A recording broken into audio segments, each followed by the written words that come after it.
ওলকচু তো অনেকে অনেকভাবেই খেয়েছো, এইভাবে একবার রান্না করে খেয়ে দেখতে পারো, দারুণ হয় খেতে। চিংড়ি মাছ দিয়ে খাওয়া, নিরামিষ ডালনা করে খাওয়া, কিন্তু এইভাবে একবার যদি করে খাও তাহলে বুঝতে পারবে কেমন স্বাদ হয়। একদম দুর্দান্ত স্বাদের এই ওলকচু রান্নাটা আমি কিভাবে করলাম স্কিপ না করে পুরোটা দেখার অনুরোধ রইল, না হলে বুঝতে পারবে না আমি কি কি দিলাম, কিসের পর কি দিলাম। প্লিজ ভিডিওটা স্কিপ করো না, পুরোটা দেখার অনুরোধ রইল। নমস্কার বন্ধুরা, আপনারা দেখছেন কুকিং হাউস অফ অনিমা। আজকের রেসিপি হলো ওল। এই ওলটা দিয়ে একটা দারুণ স্বাদের রেসিপি তোমাদের সাথে শেয়ার করব। এর আগের দিনও করেছিলাম, কিন্তু খুব দারুণ হয়েছে, তাই আজকে ভিডিও করছি তোমাদের সাথে শেয়ার করার জন্য। তাহলে সবার আগে ওলটাকে আমি কেটে নিই। এদিকে দেখো একটা কড়াই বসিয়ে দিয়েছি, কড়াইটা গরম হয়ে গেছে।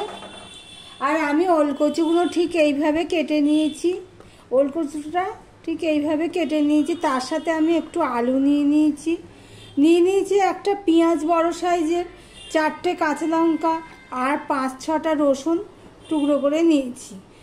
কড়াইতে আমি সাদা তেল দিয়ে দিয়েছি। সবার প্রথমে আমি এই ওলকচুগুলো ভেজে নেব।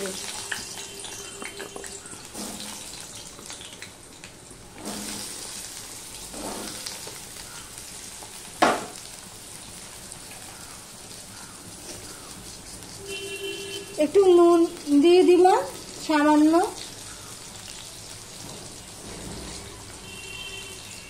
আর সামান্য হলুদ দিয়ে দিলাম। এবার নুন হলুদ দিয়ে আমি ওলকচুটা ভেজে নেব। ঢাকা দিয়ে আমি ওলকচুটা ভেজে নিয়েছি। এবার আমি একটা পাত্রে এটা তুলে নেব। ওলকচুটা ঠিক আমি এইভাবে ভেজেছি, প্রায় আধা সিদ্ধ হয়ে গেছে, 50% মতো হয়ে গেছে সিদ্ধ। এবার আমি এটা একটা বাটিতে তুলে নেব।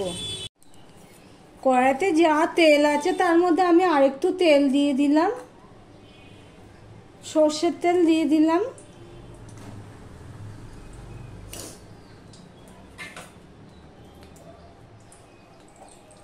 তেলটা হয়ে গেলে আমি একটুখানি কালো জিরে সেটা আমি দিয়ে দিলাম।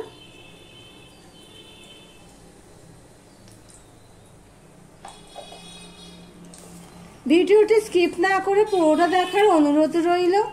আমি কিসের পর কি দিচ্ছি প্লিজ দেখবে, নাই মিস হয়ে যাবে। কালো জিরাটা হয়ে গেছে। এবারে দেখো আমি এখানে কাঁচা লঙ্কা, পেঁয়াজ, রসুন এগুলো আমি দিয়ে দিলাম।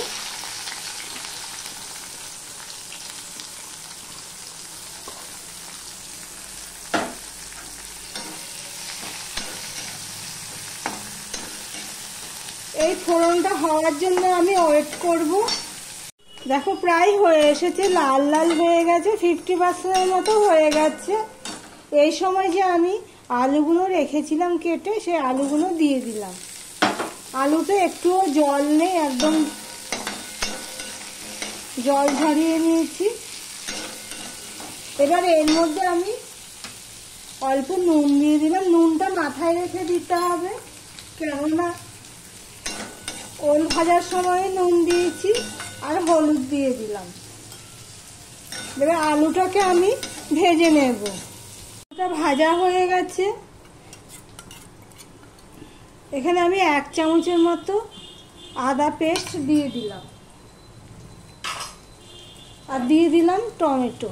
একটা কথা না বললেই নয়, মশলার পরিমাণটা যদি একটু কম বেশি হয় তাও কিন্তু স্বাদ খোলে না ভালো। কষানোটা একটা বিশাল ব্যাপার, কষানোটা ঠিকঠাক হলে স্বাদটা তো ভালো হবেই। আর যদি মশলা একটু কম বেশি হয়ে যায় তাও দেখবে স্বাদ হয় না। নুন ঝাল তো পরের কথা, নুন ঝাল তো সবাই জানে, একটু নুন ঝাল কম বেশি হলে টেস্ট হয় না। দেখো আদা আর টমেটোটা নরম হয়ে গেছে, আর আদারও কাঁচা গন্ধ চলে গেছে। এবারে আমি এখানে দেখো মশলা অ্যাড করছি।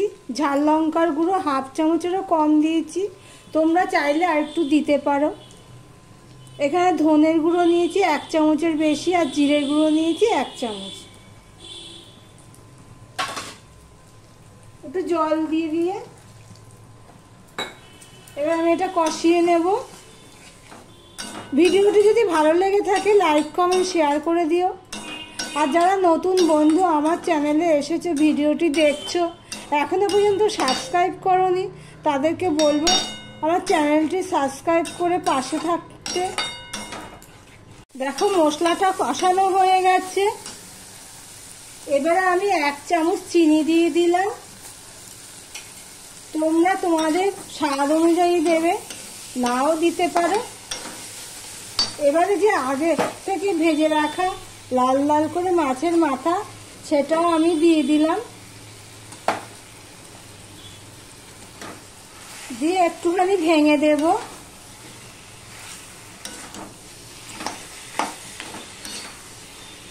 ভেঙে দিয়ে মিশিয়ে নিলাম মাছের মাথার সাথে, মশলার সাথে।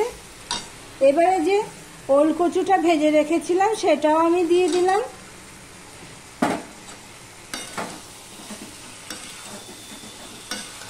দেখো সম্পূর্ণটা মিশিয়ে নিয়ে আমি 2-3 মিনিটের মতন কষিয়ে নেব। প্রায় 3 মিনিটের মতন আমি কষিয়ে নিয়েছি ওলকচু সমেত। এবার আমি পরিমাণ অনুযায়ী জল দিয়ে দিলাম। এই তরকারিতে আর ঝোল হয় না, জলটা দিয়ে দিলাম। সমস্ত কিছু আমার সিদ্ধ হয়ে গেছে, কিন্তু তবুও জলের সাথে একটু ফুটিয়ে নিতে হবে। দেখো জলের পরিমাণটা আমি ঠিক গামাখা দিলাম। এবার ঢাকা দিয়ে আমি ফুটিয়ে নেব।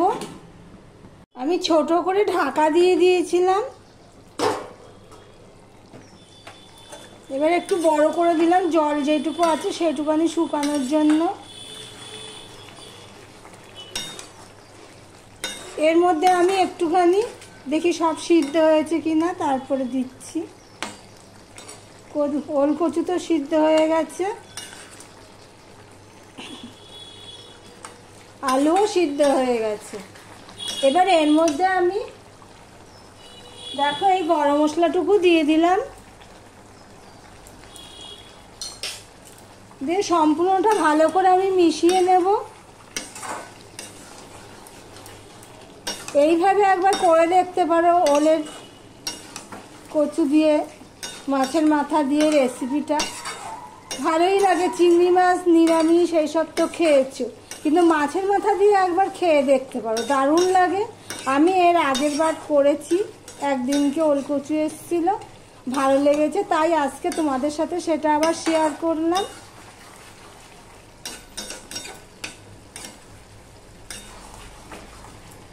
এবার ঠান্ডা হলে ঝোলটা কিছুটা গামাখা হয়ে যাবে, টেনে যাবে। গ্যাসটা অফ করে দিলাম। আমি গরম কড়াইতে 5 মিনিটের জন্য রেখে দেব। ভিডিওটি আজকের মতো এখানেই শেষ করলাম। আবারও প্রতিদিন 4টেই ভিডিও নিয়ে তোমাদের সামনে চলে আসবো। টাটা।